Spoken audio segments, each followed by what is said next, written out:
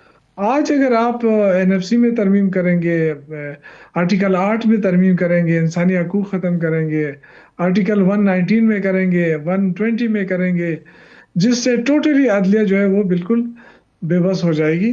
پہلے سے ہی 26ویں آئینی ترمیم آنے کے بعد لوگوں کو انصاف نہیں مل رہا. لیکن اگر آپ ابھی شوکت ججوں یوسف کی، صاحب مجوزہ طور پہ جو چیزیں سامنے آ رہی ہیں، مختلف ذریعوں سے سامنے آ رہی ہیں، یا کچھ دیر پہلے بلاول بھٹو زرداری نے بھی جو ایک پریس ٹاک کی ہے، اس کے اندر جو چیزیں ہمارے سامنے آ رہی ہیں، ان چیزوں کو پاکستان تحریک انصاف کس طرح سے دیکھ رہی ہے؟ ظاہری سی بات ہے کہ آپ کے پاس ایک بڑا مینڈیٹ ہے، آپ لوگوں کے پاس ایک صوبے کی حکومت ہے، آپ لوگ بالکل ایک آئینی لحاظ سے بھی، جمہوری لحاظ سے بھی دیکھا جائے آپ لوگ ایک بڑی پارٹی ہیں، آپ لوگوں کا بھی انحصار ہے. آپ لوگوں کی پارٹی کس طرح سے دیکھ رہی ہے مجوزہ طور پہ ان چیزوں کو؟ دیکھیں میں نے آپ سے شروع میں کہا کہ جو چیزیں سامنے ہیں نا وہ تو مجھے اتنا وہ نہیں لگ رہی وہ منظور ہو جائے منظور نہ ہو جائے، لیکن جو انڈر دا ٹیبل چیزیں ہیں نا وہ مجھے خطرناک لگ رہی ہیں. اسی لیے تو پیپلز پارٹی ریلیکٹڈ نظر آ رہی ہے، لیکن اندر سے تو یہ سارے ملے ہوئے ہیں نا. جو چیزیں یہ لانا چاہتے ہیں، اب دیکھنا یہ ہے کہ مولانا فضل الرحمان صاحب کا کیا رول ہے اس میں، کیونکہ پیپلز پارٹی اور مولانا کا رول جو ہے بڑا امپورٹنٹ ہوگا اس میں. اگر یہ کمپرومائز ہو گئے اور یہ ترامیم آ گئی تو پھر تو جمہوریت ہمیشہ ہمیشہ کے لیے خدا حافظ ہے. ٹھیک دیکھیں ہے. اگر آرٹیکل 8 آپ ختم کرتے ہیں نا جو جی جی انسانی حقوق کے حوالے سے، جی تو جب انسانی حقوق نہیں رہیں گے، بنیادی حقوق ہی نہیں رہیں گے، پھر 119 کہتا ہے کہ جو بنیادی حقوق کی وائلیشن ہو رہی ہو اور تو ہائی کورٹ اس کو نوٹس کر سکتا ہے. اور 119 کو آپ ختم کر دیں تو پھر 18 بھی آرٹیکل 8 بھی نہیں رہے گا، انسانی بنیادی حقوق بھی نہیں رہیں گے، مکمل ختم ہائی ہو کورٹ جائیں کے گے. پاس پاور بھی نہیں ہوں گے.